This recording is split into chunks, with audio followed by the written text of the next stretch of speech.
did you feel like as a woman you were blessed, or did you feel that to really gain respect, you needed to behave, and perform more like a man? That I those things I earned think, respect. yeah, I think that I was always proving myself, and I don't think he put that on me or my mom put that on me or anything. But I feel like in for myself to be successful, I'm constantly proving myself and who I am, and that does take shape as more masculine, and I kind of hated the weaker parts of me. And in your Mm. book you say that sometimes our biggest critics on women are ourselves. You use a Mhm. word starts with an M. Misogyny. Yes, and you say that we are the ones who do that mostly to ourselves.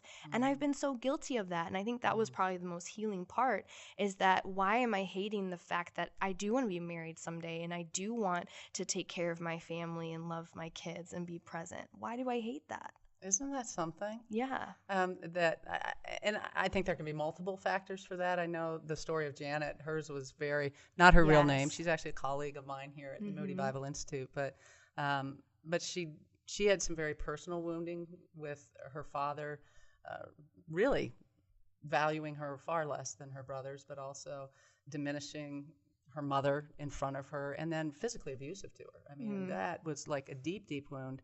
Um, I'm sensing from you, maybe it's more the culture and those values being passed on. Whereas I think it was Danielle Crittenden who wrote this book, What Our Mothers Didn't Tell Us, Hmm. and she said, whereas back in the 50s, a woman wasn't able to find her worth outside of motherhood, being a wife and mother. Now it's almost the reverse, where we're not allowed to even find fulfillment in that traditional role Yeah. of being a wife and a mother. Yeah, and my parents, my dad has been very supportive of me going to college, and his dad was very supportive of my aunts going to college, and I think that's a really cool thing that started, you know, uh, in our family.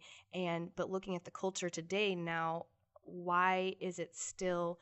I still hate that sensitive and quiet part of me, and I think a lot of the times, um, millennials, people my age, don't really know how to embrace our womanhood in a good way that's going to be supportive and